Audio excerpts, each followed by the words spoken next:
Hello les gens, bienvenue dans le Journerd, votre quotidien sur l'actu tech et multimédia. Très content de vous retrouver pour cette nouvelle semaine. Aujourd'hui, on va parler de Canal+, qui se fait sanctionner pour avoir fait un beau cadeau, YouTube Premium qui atteint un énorme palier et Snapchat dans la tourmente, notamment à cause de sa division hardware. Allez, qu'elle soit bonne ou mauvaise, c'est parti pour l'info.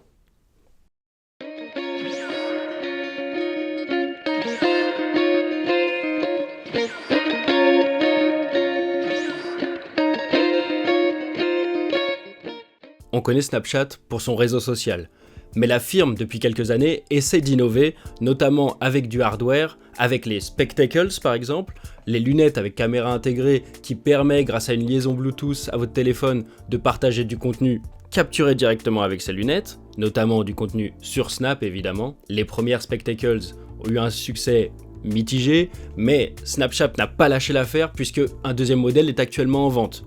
Après les lunettes, ils ont sorti un autre appareil, le Pixie. C'est un petit drone qui se met à hauteur de votre visage automatiquement et vous filme. Un petit gadget très léger, pas trop cher et simple d'utilisation. Bien que un peu limité techniquement, la stabilisation est pas ouf, ça filme pas en 4K et il prend des vidéos d'environ 1 minute.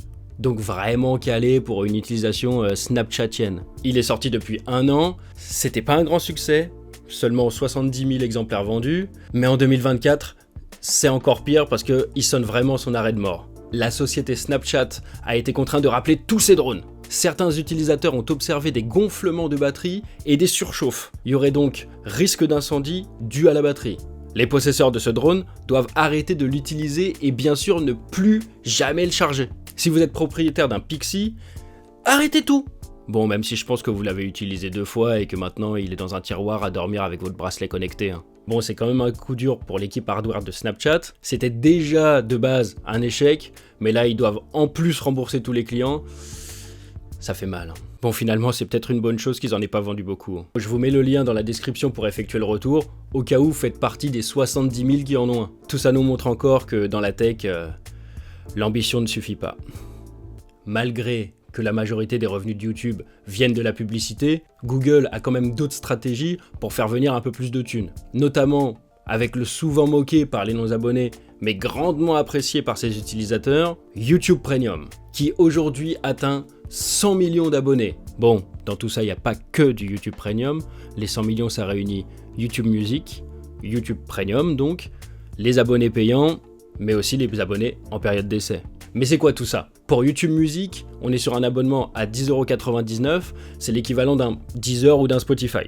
Mais il a un atout majeur par rapport à ces plateformes, ajouter des musiques tirées directement de YouTube à ses playlists. C'est vraiment utile pour les covers par exemple, ou pour les amoureux de l'animation japonaise qui sont souvent privés de leurs titres sur les plateformes traditionnelles de streaming. Quand je vais écouter mon Butterfly ou mon Chala et Chala, moi je les trouve pas sur Spotify. Donc ça c'était YouTube Music, mais les fonctions les plus intéressantes, elles sont dans l'abonnement YouTube Premium, qui déjà intègre YouTube Music, naturellement, mais aussi permet de skipper toutes les pubs imposées par le YouTube traditionnel. Bon, vous taperez toujours les pubs NordVPN ou Red Shadow Legends de vos youtubeurs préférés, mais ça, c'est pour la bonne cause.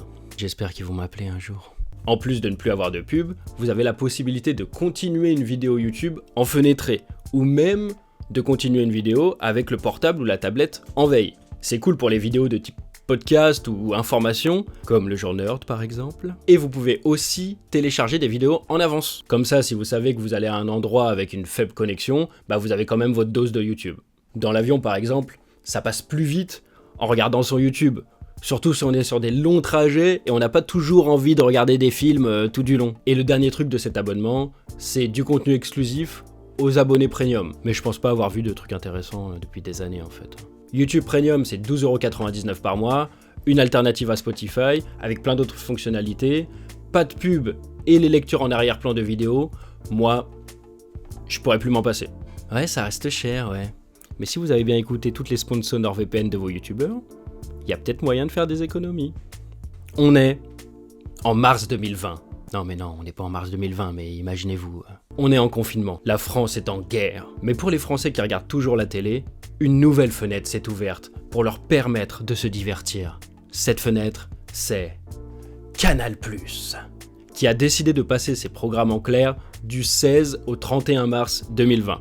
Un joli cadeau, à un moment où la France avait vraiment besoin de solidarité, même si évidemment on ne sait pas si c'est 100% désintéressé. Mais ce joli cadeau va leur coûter cher, parce que TF1 n'était pas content de cette diffusion en clair.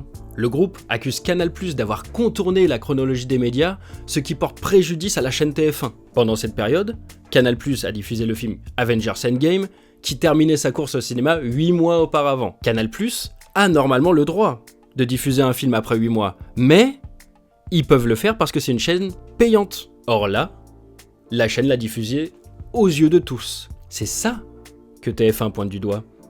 Eux qui à cette époque devaient attendre 30 mois après la diffusion d'un film pour le diffuser.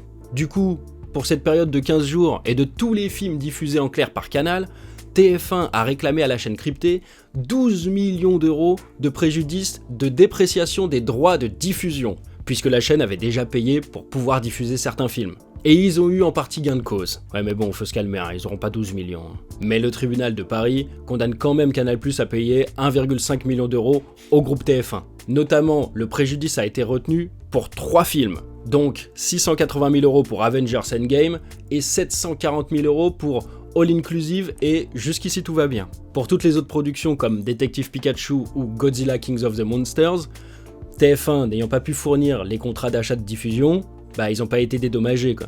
A noter que France TV avait aussi engagé des poursuites, mais ils se sont résignés, ayant trouvé un accord hors tribunaux avec Canal+.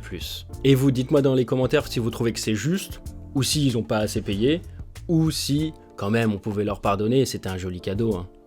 Et voilà, c'est tout pour aujourd'hui, merci d'avoir suivi ce jour nerd jusqu'au bout. Abonnez-vous pour ne pas rater les prochaines infos, et n'hésitez pas à consulter les anciennes vidéos. Je vous dis à demain!